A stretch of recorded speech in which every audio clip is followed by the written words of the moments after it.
నమస్తే శ్రీ మాత్రే నమః శ్రీ గురుభ్యో నమః ఆదిత్యాయ సోమాయ మంగళాయ బుధాయ చ గురు శుక్ర శనిభ్యశ్చ రాహవే కేతవే నమః. తదుపరి రాశి వృశ్చిక రాశి. వృశ్చిక రాశిలో ఉండేవారికి ఈ కుజ మార్పు వల్ల కుజుడు బుధుడు కలిపి ఎట్లాంటి ప్రభావాలు ఇస్తున్నారు అనే అంశాన్ని చూసినట్టయితే ఉద్యోగస్తుల్లో మేనేజ్మెంట్కు సంబంధించిన ఉద్యోగులకు తీవ్రమైన ఒత్తిడి వచ్చే అవకాశం ఉంది. అంటే వాళ్ళ వర్క్లో కానీ, లేదా వాళ్ళ పరిసర ప్రాంతాల్లో కానీ, లేదా వాళ్ళ కింది స్థాయి ఉద్యోగులు కానీ వీళ్ళ వల్ల మీకు టెన్షన్స్ రావడము, ఒత్తిడి పెరగడము, మానసిక అశాంతి కలగడము, విపరీతమైన పరిణామాలు. కొంతమంది ఈ స్ట్రెస్ తట్టుకోలేక ఉద్యోగాలు మానుకునే పరిస్థితి కూడా గోచరించవచ్చు. తగు జాగ్రత్తలు పరిహారాలు చేసుకోండి. అయితే వ్యాపారస్తులకు చూసినట్టయితే కొత్తగా వ్యాపారంలోకి రావాలనుకున్న వాళ్ళకి, కొత్తగా పెట్టుబడులు పెట్టాలనుకున్న వాళ్ళకి, కొత్త వ్యాపారాలకు ఏదైనా స్థలం చూసుకోవాలి, లేదంటే ఏ వ్యాపారం చేసుకోవాలి అనే నిర్ణయం తీసుకునే వాళ్ళకి చాలా చక్కని సమయం అన్నమాట. కాబట్టి మీ జాతక పరంగా మీకు కొత్తగా వ్యాపారంలోకి వచ్చే వాళ్ళకి చెప్పే సూచన, మీ జాతక పరంగా ఏ వ్యాపారం మీకు నప్పుతుంది అది మాత్రమే చేసుకోండి. అంతేగాని పక్క వాళ్ళు ఆ వ్యాపారం చేశారు నేను కూడా అదే చేసేస్తాను అంటే అది మీకు నప్పే పరిస్థితి ఉండొచ్చు, నప్పక నష్టాలు పోయే పరిస్థితి గోచరిస్తుంది. కాబట్టి తగు జాగ్రత్తలు తీసుకుని మీ జాతక విశ్లేషణ చేయించుకుని మీ జాతక పరంగా మీకు ఏ వ్యాపారం నప్పుతుంది అనేది మాత్రమే తీసుకుని అప్పుడు కొత్త వ్యాపారాన్ని ప్రారంభించండి, లాభాలు చూస్తారు. ఆరోగ్యపరంగా చూసినట్టయితే కండరాల నొప్పులు అంటే మజిల్స్కి సంబంధించి, బ్రెయిన్కి సంబంధించిన విపరీతమైన పరిణామాలు వచ్చే అవకాశము, తీవ్రమైన అనారోగ్య సమస్యలు వచ్చే అవకాశము, కొంతమందికి ఆపరేషన్స్ అయ్యే అవకాశం కూడా గోచరిస్తోంది. జాగ్రత్తలు తప్పనిసరిగా తీసుకోండి. ఇంకా కుటుంబ పరంగా చూసినట్టయితే కుటుంబాల్లో వివాదాలతో పాటు నష్టాలు రావడము, నష్టాలు అంటే కుటుంబాలు విడిపోవడము, మీ యొక్క బంధుమిత్రులు మిమ్మల్ని అపవాదులకు గురి చేయడము, మీరు ఏ మాట అన్నా అది వాళ్ళకి తప్పుగా తోచి మిమ్మల్ని ఒకంత దూరం పెట్టడము, కొన్ని కుటుంబాలైతే భార్య వేరే దగ్గర, భర్త వేరే దగ్గర ఇలాగా విచ్ఛిన్నం అయ్యే పరిస్థితి, కొంతమంది అయితే సంవత్సరాల తరబడి మాట్లాడుకోపోవడము, పట్టుదల పట్టడము, ఇలాంటి చిన్న చిన్న సమస్యలు వచ్చే అవకాశం ఉంది. కాబట్టి మాటను ఆచితూచి మాట్లాడుకోండి, సంయమనం పాటించండి, సమయస్ఫూర్తిగా కుటుంబంలో వ్యవహరించండి. అయితే మీకు చెప్పదగిన పరిహారాలు, మంగళవారం నాడు తప్పనిసరిగా హనుమాన్ చాలీసా చదవండి. ఎందుకంటే హనుమాన్ చాలీసా చాలా సమస్యలకు పరిష్కారం చూపిస్తుంది. తప్పనిసరిగా అది చేయండి. దీనితో పాటు నవగ్రహ ఆలయ సందర్శనం చేసుకుని ఎర్రని వస్త్రాలు ఎవరికైనా దానం ఇవ్వడంతో పాటుగా మీరు కూడా ప్రతి మంగళవారము రెడ్ కలర్ వస్త్రాలను ధరించాలి. ఇది తప్పదు. మీరు గుర్తు పెట్టుకుని ఆ రోజు ఎర్రని వస్త్రాలు ధరించి మీరు ఎక్కడికి వెళ్ళినా కానీ సానుకూలమైన ఫలితాలు పొందుతారు. దీనితో పాటుగా కుజగ్రహ దోష నివారణ కోసం నేను చెప్పిన పరిహారాలు కూడా మీరు పాటించండి. ఇవి ఈ రాశి వారికి చెప్పదగిన జ్యోతిష శాస్త్రానికి సంబంధించినటువంటి గోచార రీత్యా ఫలితాలు, పరిహారం. మనకి ఖగోళ శాస్త్రంలో దృక్పంచాంగం ప్రకారము, జ్యోతిష ప్రకారము 9 గ్రహాలు మనకి 12 రాశులు ఇలా విభజించబడి ఉన్నాయి.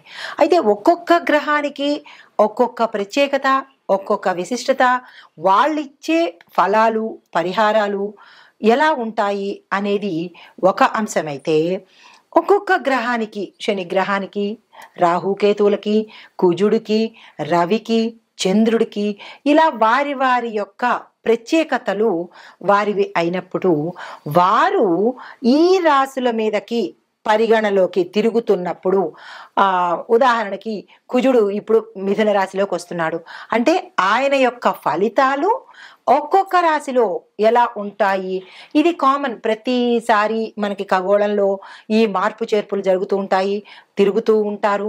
అప్పుడు తిరుగుతున్నప్పుడు మనకి ప్రత్యేకంగా ఒకరోజు ఒకలాగా, ఒక వారం అంతా ఒకలాగా, ఒక నెలంతా ఒకలాగా, ఇలాగా వారి యొక్క పరిభ్రమణను బట్టి, వారి యొక్క గమనాన్ని బట్టి మనకి స్థితిగతులు మారిపోతూ ఉంటాయి, ఆరోగ్యాలు మారిపోతూ ఉంటాయి. లేదా మన యొక్క ఫలితాలు ఒకరోజు ఒకలాగా, ఒకరోజు ఇంకొకలాగా, ఆకస్మికంగా ధనం రావడము, ఆకస్మికంగా ధనం పోవడము, ఇలాంటి చిన్న చిన్న అంటే దుష్ప్రభావాలు, మంచి ఫలితాలు కూడా ఇస్తూ ఉంటారు. అందులో భాగంగా ఇప్పుడు ప్రస్తుత అంశము కుజుడు మిథున రాశిలోకి ప్రవేశించేటప్పుడు ఎలాంటి ఫలితాలు ఇస్తున్నాడు, అది మేషాది ద్వాదశ రాశుల వారికి ఎలా ఉండబోతోంది అనే దాన్ని చెప్పుకునే దానికి ముందు కుజుడు అనేది ప్రత్యేకమైన గ్రహం అన్నమాట. అంటే జ్యోతిష శాస్త్ర ప్రకారము కుజుడిని అంగారకుడు అంటారు. అంటే ఆయన ఎర్రని రంగు కలిగిన వాడనమాట. అయితే ఈ గ్రహాలన్నిటిలోకు ఈ కుజగ్రహానికి కొంచెం భయపడతారు. ఎక్కడ భయపడతారు అంటే ఆరోగ్యరీత్యా కొంతమందికి ప్రభావాన్ని చూపిస్తాడు, వివాహానికి సంబంధించి విపరీతమైన ప్రభావాన్ని చూపిస్తాడు. అంటే ఈ కుజగ్రహానికి అధిపతిగాను మనం సుబ్రహ్మణ్యేశ్వర స్వామిని ఎక్కువగా పూజిస్తూ ఉంటాం అనమాట. అంటే సర్పరూపంలో ఉన్న సుబ్రహ్మణ్యేశ్వర స్వామి అధిదేవత, అంటే కుమారస్వామి అధిదేవతలుగా మనం పూజన చేస్తాము.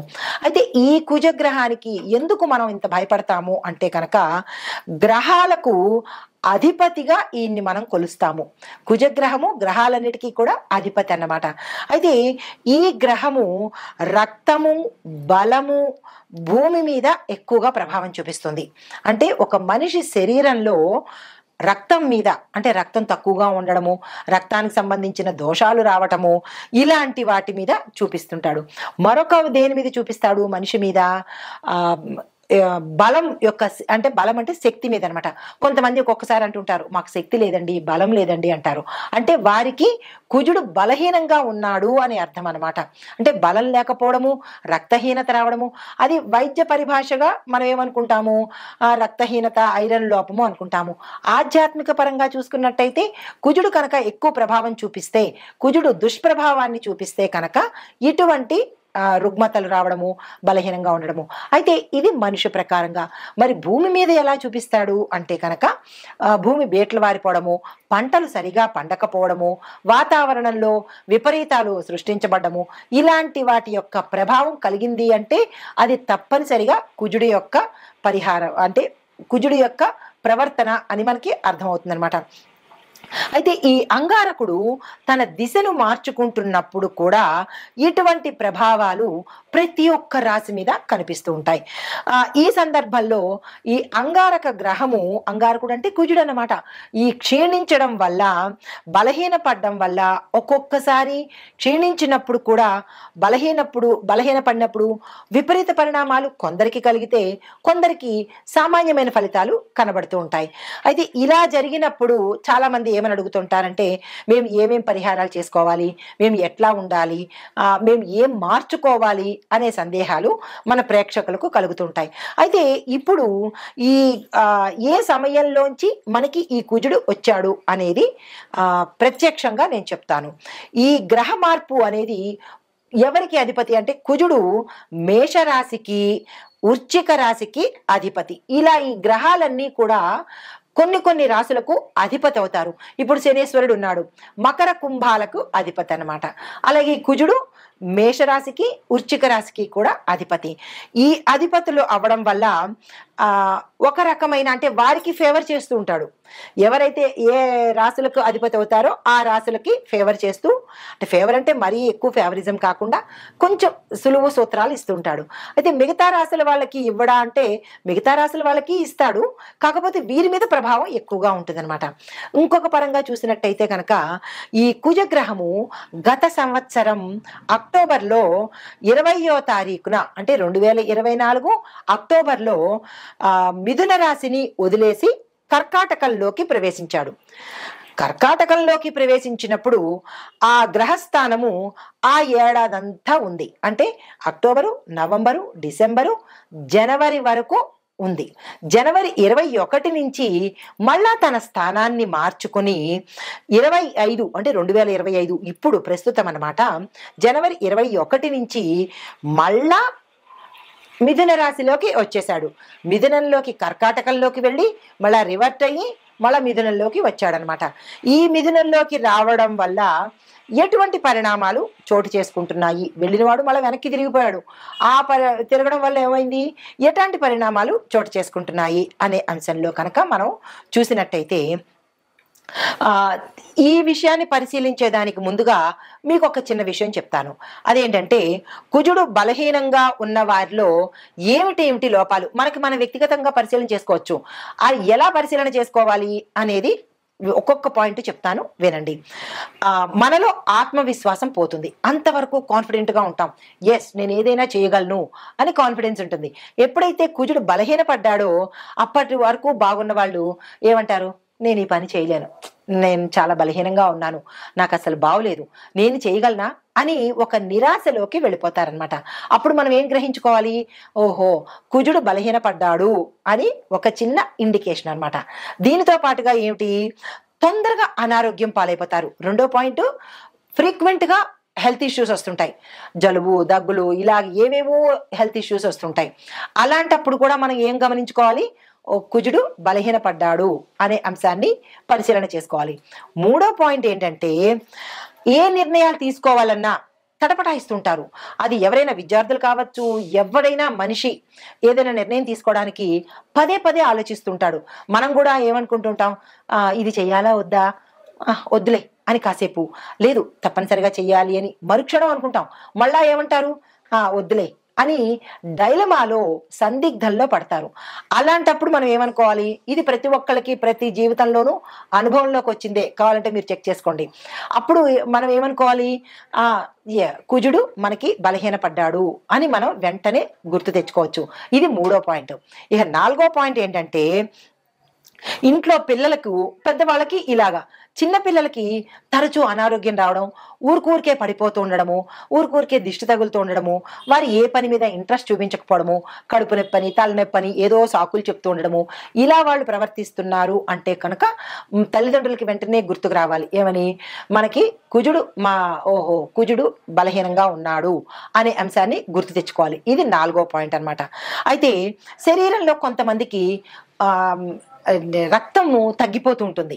రక్తం ఎప్పుడైతే తగ్గిపోయిందో వైద్యపరంగా ఏం చెప్తాం, ఎనీమియా వచ్చేసింది, వీళ్ళకి రక్తహీనత వచ్చింది అని డాక్టర్లు చెప్తారు. కానీ డాక్టర్లు ఏం చెప్తారు, మందులు చెప్తారు తప్ప వాళ్ళకి ఆధ్యాత్మిక పరంగా తెలియదు కదా, జ్యోతిష పరంగా తెలియదు కదా.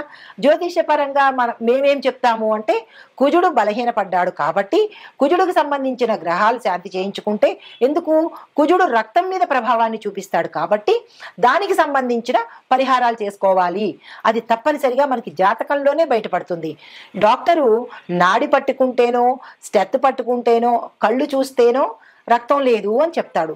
జ్యోతిష్యులు ఏం చెప్తారు, జాతక పరిశీలన చెయ్యంగానే అందులో మీకు కుజదోషం ఉంది కాబట్టి మీకు ఈ పరిస్థితులు వస్తున్నాయి అనే అంశాన్ని చెప్తారు. అంటే ఇటు వైద్యపరంగానూ కరెక్టే, ఇటు ఆధ్యాత్మిక పరంగానూ కరెక్టే. రెండు మనం తీసుకోవాలి. ఈ రెండు తప్పనిసరి, ఒకటే బేస్ మీద కాకుండా. అయితే దీనికి మనం ఏం చేసుకోవాలి అంటే కనుక, ఎక్కువ క్యారెట్ తీసుకోవాలి. అంటే రక్తం తక్కువ ఉన్న వాళ్ళకి రెమెడీస్ చెప్తున్నాను. క్యారెట్ తీసుకోండి, టమాటాలు తీసుకోండి, బీట్రూట్లు, పప్పు, బెల్లము, ఇటువంటి పదార్థాలు మీరు తీసుకుంటూ ఇవే పదార్థాలు దానంగా ఇచ్చేయండి. అంటే వైద్యపరంగా మీరు ఇవి తింటూ ఉండాలి, ఆధ్యాత్మిక జ్యోతిష పరంగా ఇవి దానాలు ఇవ్వాలి. ఇస్తే అటు డాక్టర్ని మీరు సాటిస్ఫై చేసినట్టు, ఇటు గ్రహాల్ని కూడా సాటిస్ఫై చేసినట్టు అనమాట. గుర్తుపెట్టుకోండి, ఇవి మీరు దానంగా ఇవ్వాలి. దీనితో పాటుగా సాధ్యమైనంత వరకు డాక్టర్లు ఏం చెప్తుంటారు, ఎక్కువగా మీరు నేల మీద పడుకోండి, దిళ్ళు పెట్టుకోకండి అని చెప్తుంటారు కదా, అది వైద్యపరంగా. అయితే ఇప్పుడు జ్యోతిష పరంగా కూడా మనం ఏం చేయాలి, కుజగ్రహం తక్కువగా ఉన్నప్పుడు, బలహీనంగా ఉన్నప్పుడు తప్పనిసరిగా మీకు ఈ సిమ్టమ్స్ కనపడుతుంటే నేల మీదే పడుకోండి. ఎందుకు అంటే, కుజుడు అంటే అంగారకుడు భూమిపుత్రుడు కదా, కాబట్టి భూశయనం తప్పనిసరి అన్నమాట. అప్పుడు కొంత గ్రావిటేషనల్ పవర్గా, అంటే నేను మీకు రెండూ చెప్తున్నాను, ఆధ్యాత్మికంగాను చెప్తున్నాను, అంటే ఆధ్యాత్మికం అంటే జ్యోతిషపరంగాను చెప్తున్నాను, ఇటు వైద్యపరంగాను చెప్తున్నాను. ఈ వైద్యపరంగా కూడా ఏం చేయొచ్చు, మనం నేల మీద పడుకోవచ్చు. నేల మీద ఎందుకు అంటే, భూమికి గ్రావిటేషన్ పవర్ ఉంటుంది కాబట్టి మనలో ఏదైనా శక్తిహీనత ఉంటే, వెంటనే నెగిటివిటీ ఉంటే అది భూమి తీసేసుకుంటుంది అనమాట. ఆ పరంగా భూమి మీద పడుకోమని చెప్తారు. ఇటు జ్యోతిష పరంగా అంగారకుడు భూమిపుత్రుడు కాబట్టి భూశయనం చేస్తే మనకి రక్త ప్రసరణ ఎక్కువగా, నరాలు యాక్టివేట్ అయ్యి రక్త ప్రసరణ వృద్ధి అవుతుంది. ఇది రెండు పరంగా చెప్తున్నాను, జాగ్రత్తగా వినుకోండి. దీంతో పాటుగా ఏం చేయొచ్చు అంటే కనుక, ప్రతిరోజు సూర్యుడికి నమస్కారం పెట్టాలి. తప్పదు. సూర్యుడికి నమస్కారం పెడితే కొంత పరిహారం కలుగుతుందన్నమాట. దీనితో పాటుగా మరికొంత ఏంటంటే చిన్న చిన్న పరిహారాలు చెప్తాను. ఆ పరిహారాలు జ్యోతిష్యపరంగా చెప్తాను. ఇప్పుడు కుజుడు మనకి ఎలాంటి ఫలితాలు ఇస్తాడు అనే అంశాన్ని చూసాం కదా.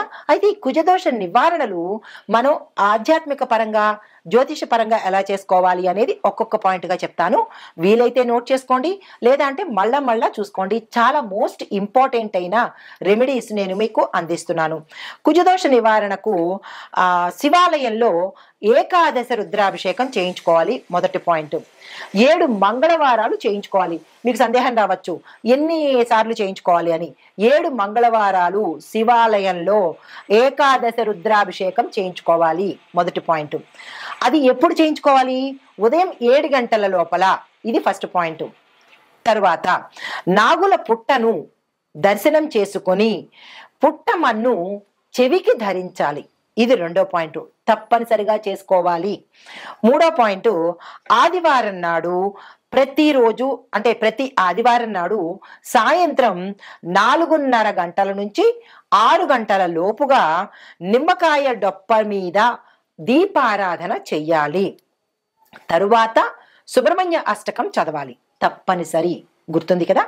తరువాత మూడో పాయింట్, కుజదోష నివారణకు 12 రోజుల పాటు 9 సార్లు 12 రోజులు అంటే ఒక్కొక్క రోజు 9 సార్లు సుబ్రహ్మణ్యేశ్వర స్వామి అష్టోత్తర శతనామావళి చదవాలి. గుర్తుంది కదా. తరువాత నెక్స్ట్ది అష్టమూలిక తైలంతో సుబ్రహ్మణ్యేశ్వర స్వామి వారికి దీపారాధన తప్పనిసరిగా చేసుకోవాలి. మరి ఒక పరిహారము, శని ఆది సోమవారాల్లో అష్టమూలికా తైలంతో సుబ్రహ్మణ్యేశ్వర స్వామి వారికి మట్టి ప్రమిదలో ఎర్రని ఒత్తు వేసి దీపారాధన చేసుకోవాలి. ఎరుపు రంగు కుజుడికి ప్రతీక కాబట్టి, ఇష్టపడతాడు కాబట్టి ఆ పరిహారం తప్పనిసరిగా చేసుకోండి. తరువాత సుబ్రహ్మణ్యేశ్వర స్వామి కరావలంబ స్తోత్రము 11 రోజుల పాటు 80 సార్లు చదవాలి. ఇందులో ఎటువంటి డిస్కౌంట్లు లేవు, ఎటువంటి అమెండ్మెంట్స్ లేవు. మళ్ళా చెప్తున్నాను, కుజగ్రహము చాలా తీవ్రమైన పరిణామాలు ఇస్తాడు కాబట్టి చాలా జాగ్రత్తగా దగ్గర పెట్టుకొని మళ్ళా రాసుకునో లేకపోతే మళ్ళా చూసో ఈ పరిహారాలు ప్రతి ఒక్కరూ, కుజదోషం ఉన్నవాళ్ళు, అందులో ఇప్పుడు నేను చెప్పబోయే ప్రతి రాసుల్లో ఉన్నవాళ్ళు కూడా ఈ పరిహారం చెయ్యాలి. సుబ్రహ్మణ్య కరావలంబ స్తోత్రం 11 రోజుల పాటు ప్రతి ఒక్క రోజు 80 సార్లు తప్పనిసరిగా చదవాలి.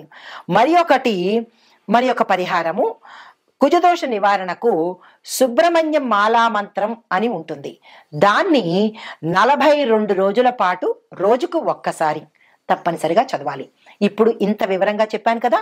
ఈ పరిహారాలు మీరు ఎక్కడ రాసుకుంటారో రాసుకోవడమో వినడమో చేసుకుని ఈ పరిహారాలు కుజదోషం ఉన్నవారు మీ జాతక పరిశీలన చేయించుకుని తప్పనిసరిగా ఈ పరిహారాలు చేయాలి. ఇందులో డిస్కౌంట్స్ కానీ అమెండ్మెంట్స్ కానీ ఎటువంటి కన్సెషన్స్ కానీ ఉండవు. ఈ నివారణలు, ఈ ఉపాయాలు తప్పనిసరిగా చేసుకో. ఇప్పుడు కుజగ్రహము మిథున రాశిలోకి ప్రవేశించడం వల్ల మొత్తం మీద ఒక్కొక్కరికి ఎలా ఉండబోతోంది అంటే, అన్ని రాశుల వాళ్ళకి ఉద్యోగస్తులకు ఒత్తిడి పెరుగుతుంది, కానీ కొత్త అవకాశాలు వస్తాయి. వ్యాపారస్తులకు పెట్టుబడుల్లోనూ మంచి అవకాశాలు వస్తాయి. కొన్ని వ్యాపారాలు నష్టాల్లోకి పెడతాయి. ఆరోగ్యపరంగా చూసినట్టయితే శస్త్రచికిత్సలు జరగడము, హృదయానికి, లంగ్స్కి, తర్వాత జీర్ణ వ్యవస్థకు, ఇలా మేజర్ పార్ట్లకు ఇబ్బంది కలిగే అవకాశం ఉంది. అది జాగ్రత్తలు తీసుకోండి. కుటుంబ పరంగా ఒత్తిడులు, విడిపోవడాలు ఇలాంటి సమస్యలు కనబడుతున్నాయి. అవి జాగ్రత్తలు తీసుకోండి. అయితే ముఖ్యమైన పరిహారాలు ఓవరాల్గా చెప్పదగినది ఏంటంటే, హనుమాన్ చాలీసా ప్రతి ఒక్కళ్ళు 3 సార్లు చదవవలసిందే. తరువాత రక్తదానం తప్పనిసరిగా చేయాల్సిందే. ఎర్రని వస్త్రధారణ ప్రతి మంగళవారము ధరించవలసిందే. గోపూజ, శివపూజ తప్పనిసరిగా చేయవలసిందే. ఇవి ఓవరాల్గా ఈ పరిహారాలు కుజ ప్రభావ సంబంధిత దోషాలు ఉన్నవాళ్ళు తప్పనిసరిగా చేయించుకోవాలి. ఇది మరీ చెప్తున్నాను. ఆ దిశగా మీరు ప్రయత్నం చేయండి. నమస్తే.